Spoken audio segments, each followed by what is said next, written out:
안녕하세요. 퀸 요리하는 내과 언니 홍기언입니다.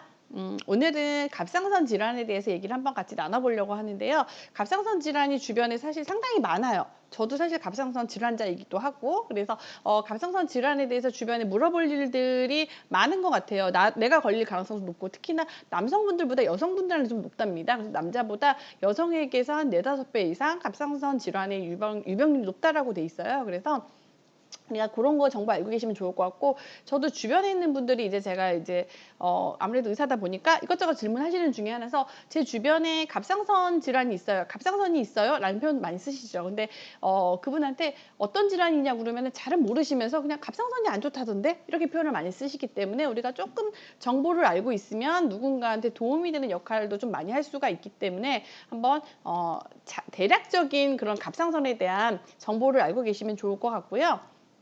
1차적으로 갑상선의 위치 한번 좀 설명을 드릴게요. 위치는 다 아시는 분들이 많은 것 같아요. 목 가운데 있다라고 알고 계시는 분이 많죠. 우리가 나비 모양 이런 것까지 아시는 분들 많아요. 그래서 목 있는 데가 조금 두꺼워지거나 커진다 그러면은 갑상선이 있는지 우리가 의심을 하는데, 저 같은 경우에도 처음에 갑상선을 진단을 받을 때 저희 남편이 목이 조금 커진 것 같다라는 표현도 쓰고요. 맥박이 빨라졌다 이런 얘기를 하면서 갑상선 검사를 좀 해보자고 해서 갑상선 검사를 하고 항진증을 처음에 진단을 받았었어요. 그래서 위치 그리고 목이 조금 두꺼워진 것 같을 때 우리가 한번 의심해 볼 수 있다 보시면 될 것 같고요. 갑상선이 있다라는 표현 참 많이 쓰시는 것 같아요. 갑상선은 누구나 있는데 말이죠. 갑상선 질환이 있다라는 표현을 갑상선이 있다라고 표현하시는 경우가 상당히 많고요. 그래도 우리가 갑상선이 어떤 질환인지를 알고 계시면 좋을 것 같아요. 크게 우리가 두 가지 생각하시면 됩니다. 갑상선 기능 이상하고 혹 두 가지로 사실을 나눌 수 있다라고 보시면 될 것 같고요. 그래서 우리가 누군가 갑상선이 안 좋아요, 안 좋다고 들었어요라고 얘기를 하시면은 기능 이상이신지 아니면 혹이 발견됐는지 이거를 먼저 물어보시면 될 것 같아요. 두 개가 되게 많이 차이가 나는 게, 기능 이상 같은 경우에는 치료가 조금 빨리 들어가야 되는 경우가 많아요. 왜냐면은 증상이 많이 나타나기 때문에. 그래서 기능 이상은 주로 이제 기능 항진, 기능 저하 이렇게 두 가지 나타나는 경우가 많고요. 그다음에 갑상선에 혹이 발견됐다라고 하는 경우 보통 이제 건강검진은 우연히 발견되는 경우가 요즘엔 많죠. 그래서 물혹이 있다라고 말하는 경우 많이 드는데, 이게 낭종은 대부분 위험하지 않아요. 근데 이제 이게 크기가 커지거나 아니면은 단단한 부분 이런 게 발견된다 그러면 우리가 이제 조직 검사 한번 해보자라고 얘기를 해서 바늘을 꽂아가지고 목에서 쭉 뽑아서 세포 검사를 좀 나가요. 그 조직 검사를 통해서 이게 양성인지 악성인지 두 가지를 검사를 하는데, 악성은 우리가 알고 있는 암이라고 보시면 될 것 같아요. 그래서 갑상선 질환은 크게 두 가지가 있다. 그래서 누군가 갑상선이 안 좋다라고 하면은 기능 이상이세요? 아니면 혹이 있으세요? 요 정도는 체크해 주시면 좋을 것 같고요. 자, 그래서 갑상선 검사를 이제 보통 그러면 해보셨나요? 라고 물어보는데, 갑상선 검사도 크게 질환을 맞춰서 딱 두 가지라고 생각하시면 되세요. 일단은 기능을 알아보는 피검사, 혈액검사가 있고요. 또 하나 두 번째는 이제 혹을 관찰하는 초음파 검사, 그리고 초음파를 통해서 이 혹이 양성인지 악성인지 알아보려면은 바늘을 꼽아요. 그래서 초음파를 대면서 그 위치를 봐가지고 쭉 뽑아서 이제 현미경으로 세포를 보는 새침, 작은 침을 꽂아서 이제 쭉 흡입한다 해서 새침 흡입 검사, FNA, 파인 니들 아스피레이션, 발음은 좀 별로죠. 파인 니들 아스피레이션 이 검사를 하게 됩니다. 그래서 이렇게 해서 검사를 하게 되는 거고요. 그래서 혹이 있다 그러면 조직 검사 하자고 들으셨나요? 이렇게 물어보시면 될 것 같고, 피 검사 하시면은 갑상선 호르몬 검사를 먼저 하시죠. 그리고 갑상선 호르몬을 조절을 하는 게 우리 뇌에 있는 시상하부 뇌하수체에 있는 갑상선 자극 호르몬이 있어요. 갑상선을 자극해주는 이 자극 호르몬 검사를 같이 나가게 됩니다. 내가 굳이 해달라고 하지 않아도 병원에서 같이 나가고요. 그리고 이제 보통 자가면역 질환인 경우가 많기 때문에 갑상선 항체 검사, 자가면역 항체 검사를 같이 하게 되고요. 그 외에 나머지 기본 혈액 검사 이렇게 진행을 하게 돼요. 그래서 피 검사와 초음파 검사 두 가지 검사가 있다라고 보시면 되고요. 병원에 오시는 환자분들도 많이 물어보세요. 갑상선 검사하러 왔어요 라고 얘기를 하는데, 피 검사랑 초음파 두 가지가 있다 그러면은 둘 중에 하나만 해도 되는 줄 아시는 분들이 있는데, 실질적으로 두 가지 검사를 같이 진행을 해야지 질환을 좀 감별을 할 수가 있습니다. 그래서 이제 갑상선 질환의 원인 보시면요. 되게 면역적인 이상, 뭐 정신적 스트레스, 유전적 원인, 기타. 이게 이제 교과서적인 건데 쭉 보시면 알겠지만은 정확하게 잘 모르는구나 이런 느낌이 좀 드시죠? 그래서 내가 어떤 유전적인 소인이 있는 상태에서 면역적인 이상이나 정신적 육체적 스트레스에 의해서 생기기 쉽다라고 돼 있고요. 기타라고 돼 있는 부분이 상당히 되게 많아요. 그래서 이제 나중에 시험 공부를 할 때 저희 같은 경우에 되게 많은 부분이 이 기타에 속하는데 뭐 어떤 종양 다른 종양으로 인해서 생기는 경우도 있고요. 갑상선의 염증 같은 경우에는 뭐 바이러스나 세균 감염에 의해 생길 수도 있고 중요한 거는 어떤 내가 적으로 좀 안 좋거나 스트레스가 좀 심한 상황이면 그게 트리거, 방아쇠처럼 당기는 역할이 될 수 있다라고 보시면 좋을 것 같고 저 같은 경우에도 제가 이제 학생 때 갑상선에 혹이 발견이 됐는데 큰 이상은 없었어요. 혹 자체는 대부분 증상은 없거든요. 근데 이게 시간이 지나면서 제가 어떤 뭐 체력적이나 정체 스트레스가 있었겠죠. 이런 여러 가지 이유 때문에 갑상선에 이제 항진증이 나중에 생기게 됐고요. 그래서 그런 부분들이 좀 영향이 될 수 있다. 그래서 내가 이거를 완전히 뭐 미연에 방지할 수는 없지만 면역적인 부분, 뭐 스트레스적인 부분을 조금 내가 신경을 쓰는 게 도움이 되시겠다라고 보시면 될 것 같아요. 음. 그래서 갑상선 질환의 주요 증상 사실은 혹 같은 경우에 증상이 별로 없다고 그랬잖아요. 근데 증상이 굳이 있다라고 하다면 목에 이물감 그리고 목이 좀 부은 느낌? 근데 이런 느낌은 누구나 다 있지 않나요? 특히나 이제 저는 이제 내시경을 주로 하잖아요. 그래서 보면은 역류성 식도염 있는 분들 환자 많이 보는데 그분들은 대부분 이물감이 있고요. 목이 부은 느낌이 있어요. 그래서 요런 증상으로 오시는 분들은 일단은 목이 유관적으로 많이 튀어나와 있거나 그런 게 아니라고 하면은 내시경을 먼저 하고 계속 불편하다 그러면은 갑상선 검사도 같이 해보자고 말씀을 좀 드려요. 그리고 아까 말씀드린 기능 항진이나 저하 이런 증상이 있게 되면은 몸이 좀 열이 나거나 갑자기 춥거나 체중이 막 갑자기 증가하거나 감소하거나 이런 체중의 변화 그리고 너무너무 피곤해 모레도 피곤해 이런 분들은 병원에서 갑상선 검사를 한번 해보자고 얘기를 하죠. 근데 체중이 증가하고 피곤한 증상 누구나 다 있는 증상 같지 않아요? 근데 요런 증상들이 있을 수 있다라고 보시면 될 것 같아요. 그래서 자 많이 접하는 질환은 대부분 근데 혹도 혹이지만은 기능 항진이나 저하증 증상을 되게 많이 접하게 되실 거예요. 주변에 많거든요, 상당히. 그래서 보시면은 이제 우리가 몸이 항진증 같은 경우는 뭐냐면 우리 몸에 어떻게 보면 모터 같은 역할을 하는 게 갑상선이라고 보시면 되세요. 그래서 갑상선이 이제 모터가 막 빨라진다, 엔진이 빨라진다. 그러면은 어떻게 돼요? 몸에서 열이 나죠. 그래서 몸이 더워지고 땀도 많이 나시고 그리고 체중이 막 몸에 그 영양소를 막 자꾸 태워버리니까 체중이 좀 줄어요. 주는 게 정상이죠. 근데 사실 안 주는 경우도 꽤 있답니다. 그래서 내가 체중이 줄지 않아도 다른 증상이 있으시면 의심해 보셔야 되세요. 그리고 심박수, 심박출량이 증가하는 게 심장이 이제 운동하는 영향을 많이 줘요. 기본 모터라고 갑상선이 생각하시면 되니까 모터가 빨리 돌아가니까 어떻게 돼요? 심장도 빨리 뛰고 맥박이 빨라지고 그리고 이렇게 많이 빨라지니까 어떻게 몸도 빨리 지치겠죠. 대사량이 증가하니까 몸에서 먹어도 계속 태워주니까 살이 안 찐다라고 표현을 하는데 실제로 진짜 많이 먹으면 아무리 항진증이 있어도 살이 찐답니다. 그건 알고 계시면 좋을 것 같고요. 그리고 갑상선 기능 저하 같은 경우는 어떻게 돼요? 우리 갑상선이 우리 몸 모터라고 그랬잖아요. 모터가 쭉 떨어져. 그럼 어떻게 돼요? 몸이 느려지죠.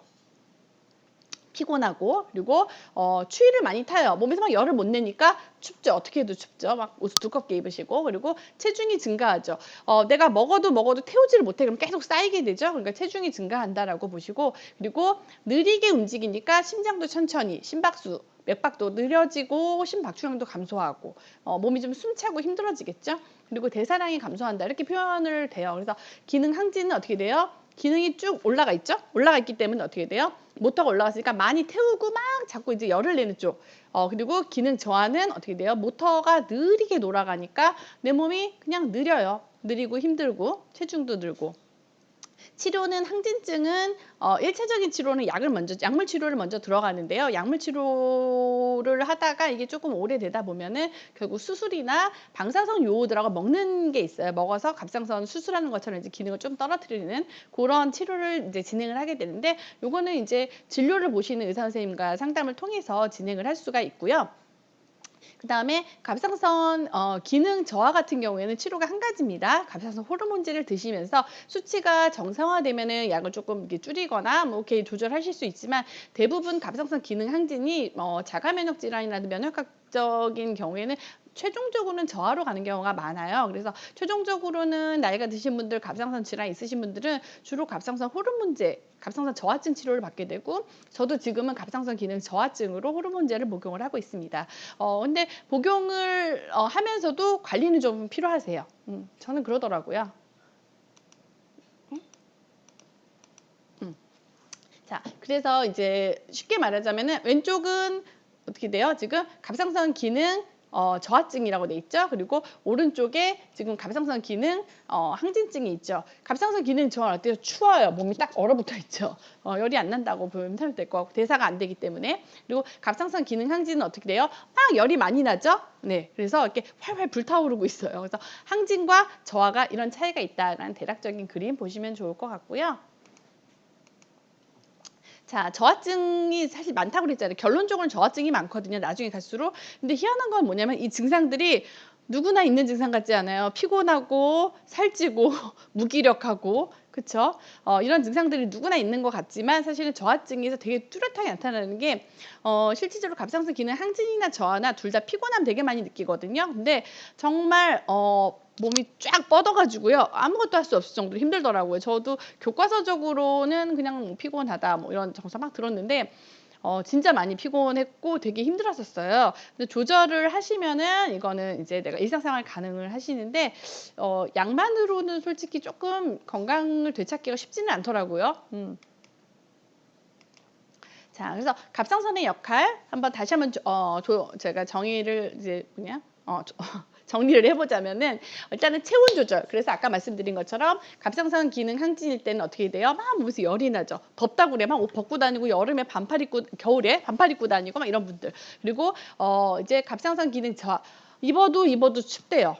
춥다고 하시는 분들. 그래서 그런 것들 조금 특징적이니까 알고 계시면 좋을 것 같고 에너지 대사 조절이 제일 중요하죠. 그래서 대사 조절에 중요한 모터 역할을 하기 때문에 항진은 어떻게 돼요? 모터가 빨리 돌아간다. 몸이 막 태워준다. 살도 안 찐다. 열이 난다. 그럼 맥박도 빨라진다. 이런 증상. 그리고 기능 저하는 어떻게 돼요? 모터가 느리게 돌아가기 때문에 몸에서 태워주지 못하니까 살도 찌고 그 다음에 모터가 느리니까 어떻게 해요? 열량 발생도 안 되죠? 그러니까 춥다고 느끼시죠? 그런 증상들. 그리고 맥박도 느리고 서맥 이런 증상들. 그리고 갑상선 뒤에는 부갑상선이라는 게 있어요. 그래서 갑상선 수술을 하시거나 떼신 분들은 이게 칼슘 조절을 하기 때문에 그래서 칼슘이 추가적으로 필요하신 경우가 많다라고 보시면 될 것 같아요.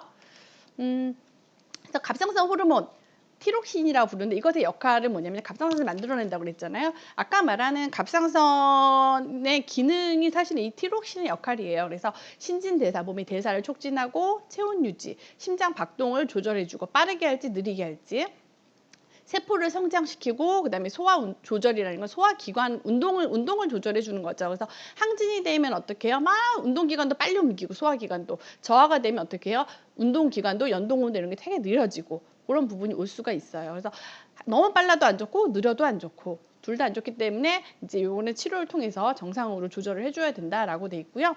그리고 이 갑상선 호르몬 티록신의 역할에 대해서는 아까 말씀드린 뇌에 있는 시상하부 뇌하수체에서 갑상선 자극 호르몬이라는 게 있어요. 그래서 이게 균형을 이루는데 사실 이제 나중에 치료를 할 때는 이 갑상선 자극 호르몬에 맞춰서 갑상선 호르몬 치료를 보통을 하게 됩니다. 피검사를 통해서. 자, 그래서 자, 마지막이에요. 뭐냐면은 질문. 일단은 갑상선의 요오드 질문하시는 분이 워낙 많아요. 그래서 요오드를 많이 먹어야 되냐, 적게 먹어야 되냐.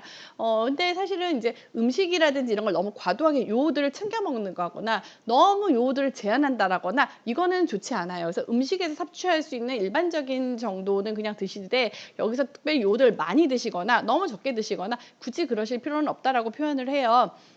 그래서 내가 영양소를 섭취할 때 저 같은 경우에는 이제 제가 종합 비타민을 먹는데 뭐 여기도 요오드가 들어가 있죠. 근데 그거를 피해야 되냐? 그러면은 저는 그렇지 않다라고 생각을 해요. 왜냐하면은 일단은 들어있는 그 함량 자체가 일반 식사에서 내가 보충해야 되는 영양학에 맞춰서 들어가 있다라고 하면은 그거는 굳이 뭐 늘리거나 피하거나 굳이 하실 필요 없이 그냥 정상 용량을 드시면 됩니다.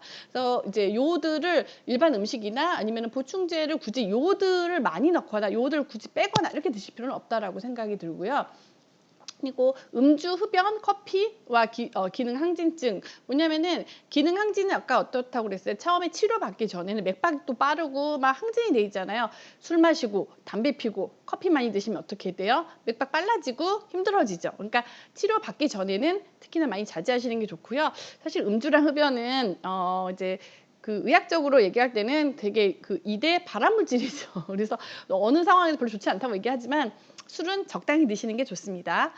그리고 성기능과 갑상선 기능 항진증, 뭐 저하증 얘기를 묻시는 분도 있는데 치료 이제 항진증이나 저하증 같은 경우에는 약물 치료가 잘 들어가시면은 뭐 굳이 성기능에 큰 영향을 받지 않는 걸로 되어 있긴 해요. 대신에 내가 치료를 받으면 치료를 받지 않으면 대신에 문제가 되겠죠. 그리고 민간요법으로 갑상선 기능 질환을 치료할 수 있냐 그러면은 저는 의사기 때문에 안 된다라고 말씀을 드리죠. 왜냐하면은 이게 내 몸에 호르몬이 부족해지거나 아니면 많이 생겼을 때 이거를 갖다가 우리가 조절해 줘야 되는 건데 이게 음식만으로는 조절이 되지는 않으세요. 어떤 뭐 약물이라 그 뭐지 뭐 어떤 뭐 식물이라든지 이런 것만으로는 조절이 100% 되는 건 아니기 때문에 병원 치료를 받으시면서 플러스 알파로 내가 추가적인 뭐 영양소 요법은 같이 하실 수 있어요. 근데 100% 어떤 뭐 다른 걸로는 안 된다라고 생각이 듭니다. 그리고 갑상선 기능 저하증의 약물 처리 기간 보통 아까 말씀드린 것처럼 갑상선 기능 항진에서 저하로 대부분 쭉 그 상태로 쭉 가세요. 그렇기 때문에 기능 저하증은 거의 평생 드신다고 표현하는 경우가 많기는 한데 그것도 병원에서 피 검사를 해야 되죠.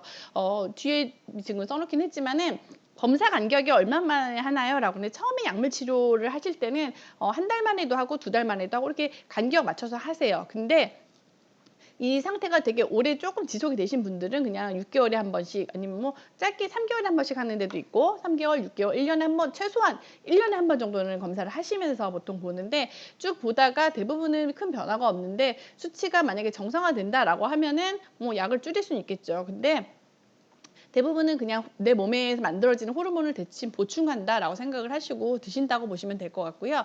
갑상선 호르몬제 복용 시 임신은 괜찮으세요. 근데 갑상선 호르몬제라는 거는 저하증일 때죠. 근데 갑상선 기능 항진증일 때는 쓰는 약이 보통 크게 2가지가 있는데 이 2가지 중에서 이제 한 가지는 조절을 좀 해야 되기 때문에 요럴 때는 상담을 좀 하시고 내가 항진증인데 약을 먹고 있다 그러면은 임신에 대해서는 상담을 좀 하실 필요는 있으세요.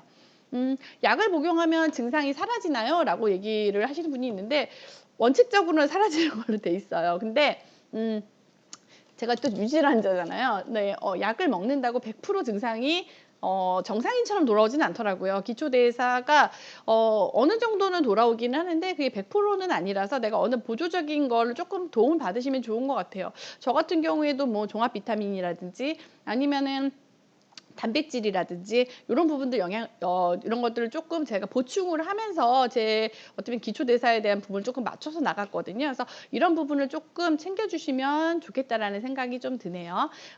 그리고 아까 이제 말씀 못 드린 것 중에 하나가 지금 계속 기능 질환만 말씀을 드렸잖아요. 워낙 많기 때문에. 근데 혹이 있는 경우 이제 만약에 그게 암이 아니다 그러면 대부분 큰 증상은 없어요. 근데 말씀드린 것처럼 혹이 있는 경우 저도 그랬기 때문에 이런 분들이 어떤 스트레스가 되는 상황이나 면역력이 떨어지게 되면은 그것 때문에 이제 내가 또 어떤 그 갑상선 기능 질환으로 연결되는 경우가 꽤 있거든요. 그래서 내가 혹이 있는 경우 당장은 큰 치료할 게 없다라고 하더라도 면역 관리는 좀 해주시는 게 좋기 때문에 좀 그런 부분을 조금 상담을 받으셔 가지고 내가 조금 관리를 미리 해주시면 좋겠고 이런 부분은 병원에서 사실 치료해 해드릴 부분은 별로 없어요. 왜냐하면은 병원에서는 병이 생기기 전까지는 사실은 관리하세요라고 맞게 말씀드릴 수밖에 없거든요. 그래서 그런 관리에 대한 부분은 내가 조금 스스로 내 몸을 조금 관리하시고 챙겨주시면 좋겠다라는 생각이 들고요.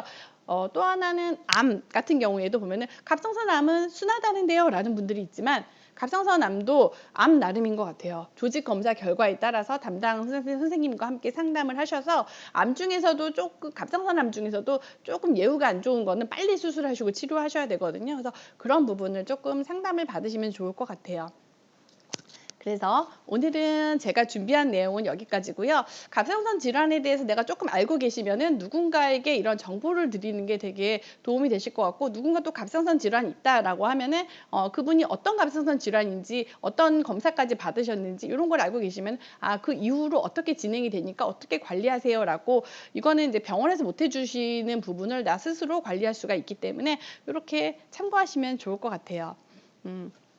오늘 내용이 조금 도움이 되셨으면 좋겠고요. 다음 시간에는 더 도움 될 수 있는 내용으로 찾아뵐게요. 그럼 안녕.